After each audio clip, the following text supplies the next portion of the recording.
morning. Thank you for having me. My name is Gwenetta Samuel. I am a lead project manager at Balfour Beatty Construction. I have been in the industry a little over 20 years now. So a lot of viewers don't know what it is to be a construction manager. Talk me through what an actual construction manager is, because truth be told, there aren't a lot of women of color in the construction industry. So what exactly does a project manager do? So I work for a general contractor, and what we do is we manage a project. I know that sounds oversimplified. However, you have a client and they want to build something, and we are in charge of managing all of those trades to get that entity built. Anywhere from my job consists of managing a schedule. I have a team of project engineers that work for me. I make sure that they do their daily aspects of the job as far as managing trades. We read drawings, we read plans, we make sure that work is put in place based on specifications, and more importantly, we make sure that we turn over the owner what it is that they're looking for. Okay, so not getting into any specifics, give me an example of the size of project that you have been responsible and are responsible for currently. So they have ranged. I mean, obviously no project is too small. I've done anything from renovations at hospitals. I've done renovations to country club, and I'm currently working on a multi-use residential project that ranges, I think the contract value right now is about $170 million. So this is, pretty intense as it relates to the size of a project. Okay, so tell me, did you always know that you wanted to be in the construction industry?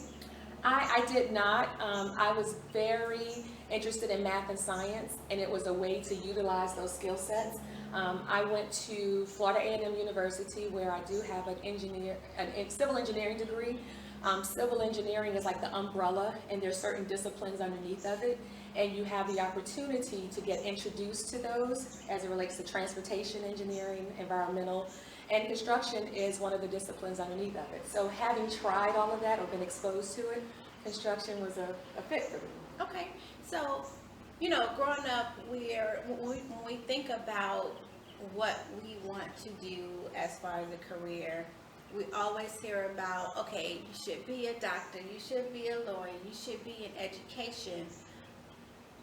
Not so much civil engineering. Mm-hmm. Was there anybody that influenced your decision to go that route? It really wasn't, and you're right. I mean, I didn't have that mentor or that forefront person before me. It was merely you got involved in it, you liked it, the type of classes that I took, and you just kind of made a way mm-hmm. through it.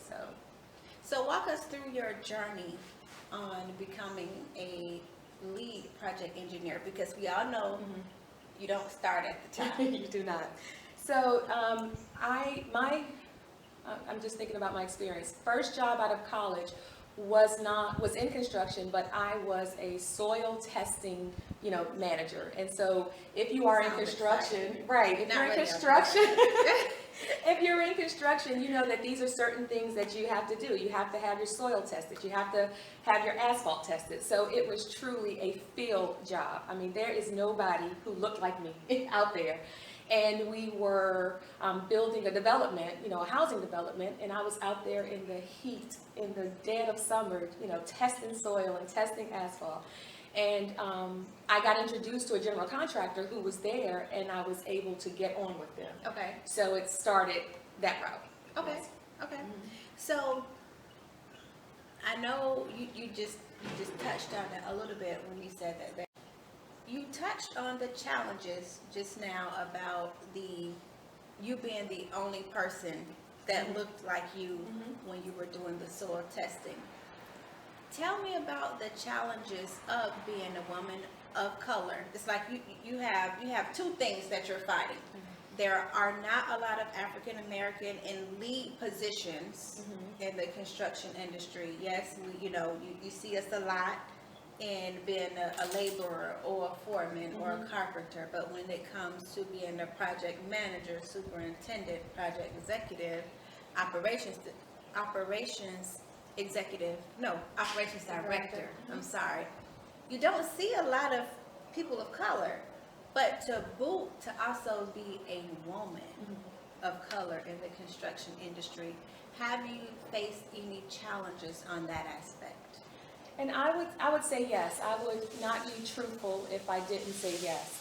I would say that the biggest challenge is not having that comrade to be able to go and bounce things off of, because it is challenging. The biggest thing is earning the respect from your colleagues. And I say that because first starting out, you have a whole lot of book knowledge, but you don't have a lot of experience. Right. So you have to go through that period where you have to prove yourself.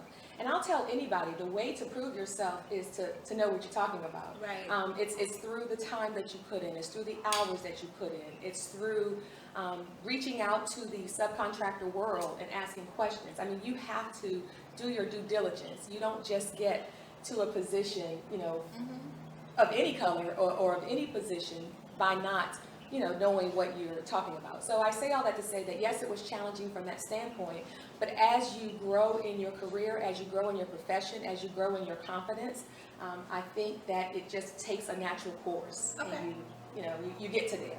Understood. Along with challenges and being derailed, for lack of a better word, who has been your cheerleader along your journey? Because we all need one.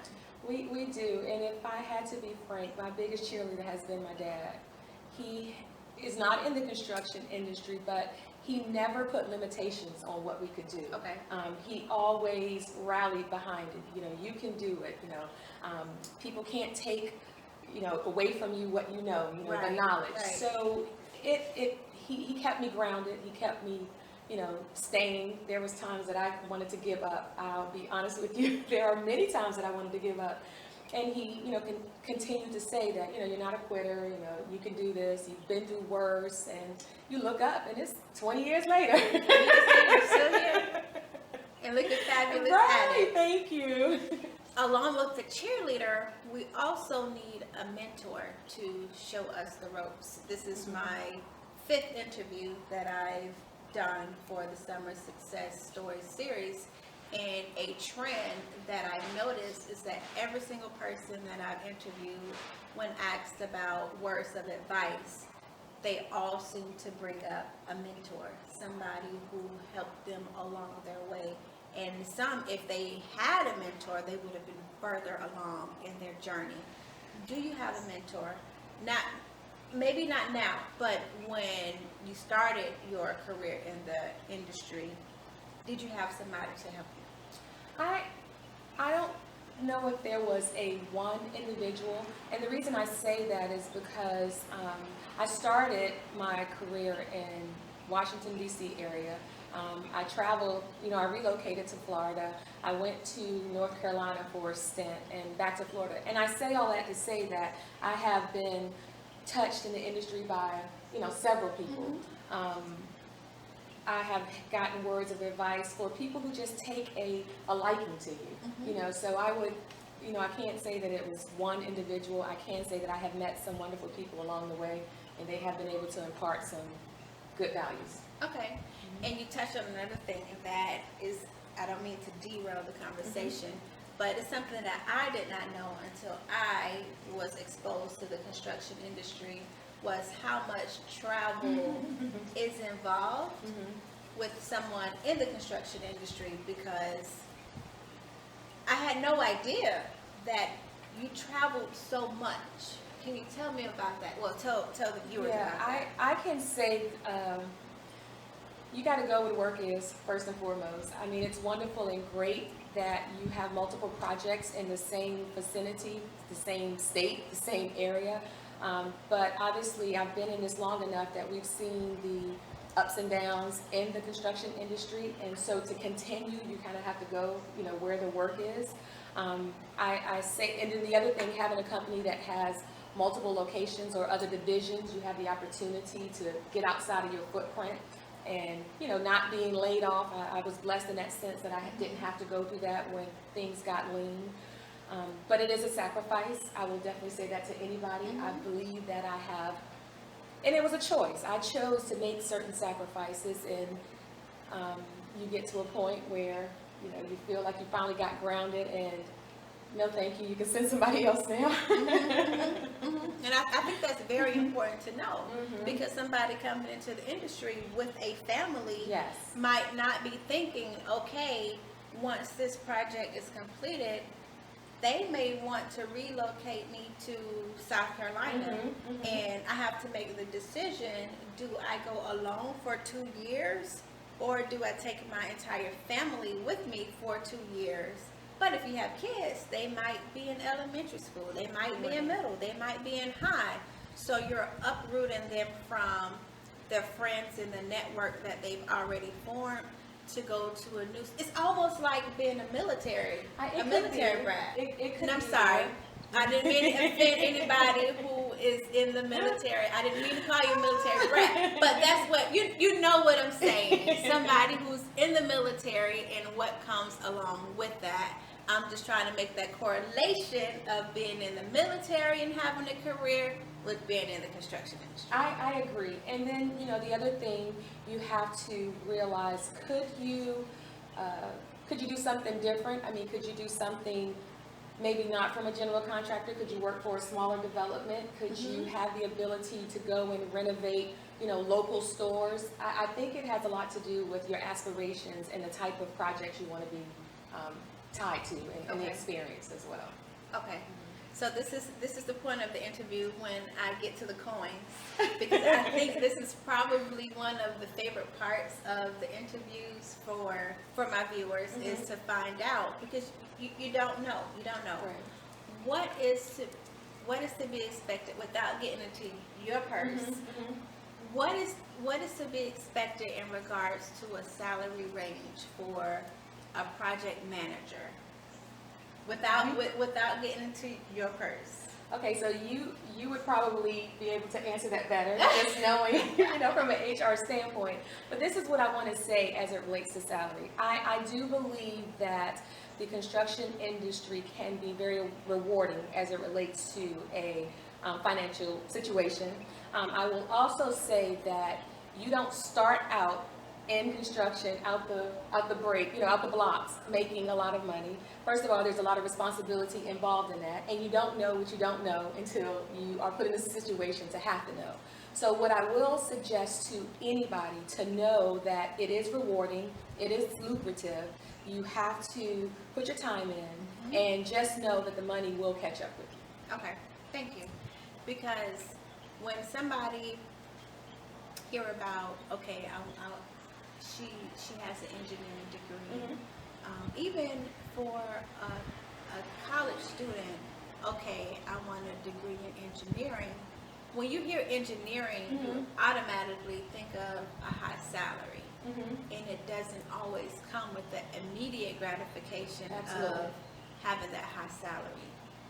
You have to put the work in. I know we just finished talking about the challenge of being the only person that looked like you in the industry. I'm going to ask you a two-pronged question. First one is, what's the most rewarding part about being in this industry? And second of all, what is most challenging about being in this industry?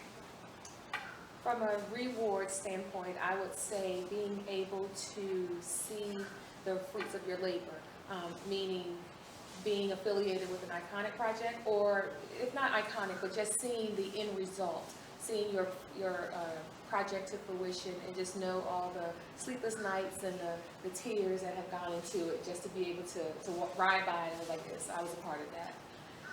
That's rewarding. And so from a challenging standpoint, I would say that I work with people who I would have never met on any other form. And I say that to say that there are a lot of personalities, and to be a project manager, you have to be able to manage people and their personalities. So finding that way to be able to bring all these personalities together to put forth a successful project. Okay. advice. This is one of my favorite parts of the Summer Success Stories interviews, is talking about what advice would you give to a young professional who's interested in the construction industry, and also what words of advice do you wish someone would have given you if there was a summer success story series back when you were in school? Right. What do you wish someone would have told you? So the word of advice I would like to share is follow your dreams. Don't allow someone to define who you are or define your path in going forward.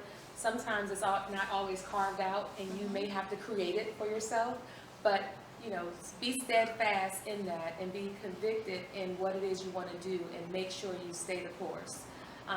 What I do wish someone would have shared with me was through all of my hard work that you do, because you're going to put time into this, you're going to put hard work, but you still have to find that work-life balance. And it's more than just, a cliche. You really have to work hard, you really have to put your hours in, but you also have to learn how to turn it off, because there is a balance that you have to maintain in doing what we do. Okay.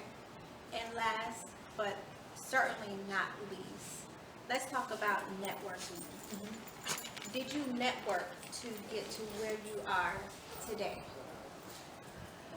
So I think we unconsciously or subconsciously network just by being, in an industry. But what I will say is that I see it more prevalent in my life now, or in my career now.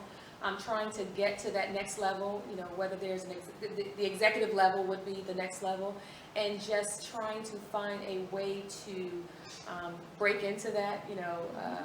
You have to affiliate yourself with people who have done this, and I'm finding now that going to those women in construction conferences and seeing people in these roles, you have to be able to network to figure out how to get there. Okay.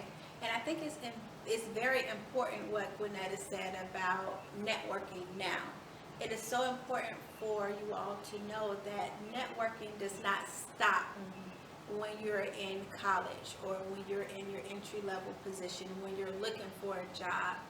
Gwenetta is the lead project manager, and she is still networking, so it never, never, never ends. Always network, because you should always be looking to get to the next level. You should never be stagnant and become comfortable with where you are presently. And to go forward, we all have heard your net work is your net worth. And that's very important for you all to remember. Gwenetta, thank you so much. Thank you for having For me. being a participant in the Summer Success Stories series, and I appreciate your time that you've given us today. Absolutely. Thank you so much for having me. Thank you.